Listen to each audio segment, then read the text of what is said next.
মহানগৰী সমীপৱৰ্তী ৰাণীত মহিলাৰ তীব্ৰ প্ৰতিবাদ। মাটি ভৰ্তি নলা চাফ চিকুণৰ নামত গাঁওবাসীক হাৰাশাস্তি ঠিকাদাৰ ৰূপী পুলিন দাসৰ। পলাশবাৰী বিধানসভা সমষ্টিৰ বাহুপাৰা গাঁৱৰ যাতায়াতৰ এই মূল পথছোৱা। গাঁওবাসীৰ লগতে এই পথৰেই সাপ্তাহিক বজাৰলৈ আহে সকলো, কিন্তু স্থানীয় ঠিকাদাৰ ৰূপী পুলিন দাসে পৰিকল্পনাবিহীনভাৱে নলা চাফ কৰাৰ অভিযোগ। ওলোটাই ৰাইজক হাৰাশাস্তি কৰাৰ বাবে এনেদৰে সোমবাৰে ওলাই আহিল স্থানীয় মহিলা।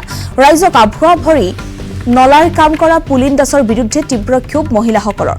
উল্লেখযোগ্য যে বহুবাৰ ৰাইজে এই পথটোত সন্দৰ্ভত জনপ্ৰতিনিধিক নিবেদন জনাই আহিছিল, কিন্তু আজি পৰ্যন্ত কোনো জনপ্ৰতিনিধিয়ে ৰাইজৰ এই কথাত গুৰুত্ব নিদিয়াৰো অভিযোগ উত্থাপন হৈছে।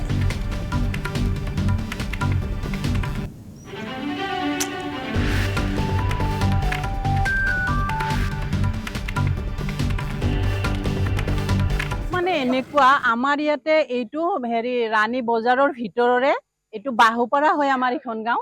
বছৰ বছৰ ধৰি কি ক'ম আৰু মানে অপজিট পাৰ্টিক ধৰ বেয়াকে কোৱা নিচিনা হয়, আগতে যোনে ধৰ শাসন কৰিছে।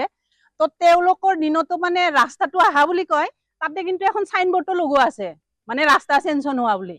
আৰু সেইখন বাৰু বৰ্ডখন কেনেকে লগাইছে, তাৰমানে টকাখিনি খাইছে, হয়নে নহয়?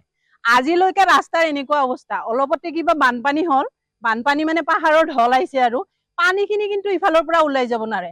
তাৰ পিছত কি হৈছে, মানে এটা পাৰ্টিৰ মানুহ মানে আমাৰ বিজেপিৰ মানুহে আহি আৰু এই ড্ৰেইনটো চাফা কৰাৰ কাৰণে মানে লগাইছিলে, কিন্তু ড্ৰেইনটো চাফা কৰি সিহঁতিটো লেতেৰাটো ৰাস্তাটো আৰু বেছি লেতেৰাহে কৰিছে, আৰু ড্ৰেইনটো দি পানীয়ে নাযায়। তেতিয়াহ'লে চাফা কি কৰিলে?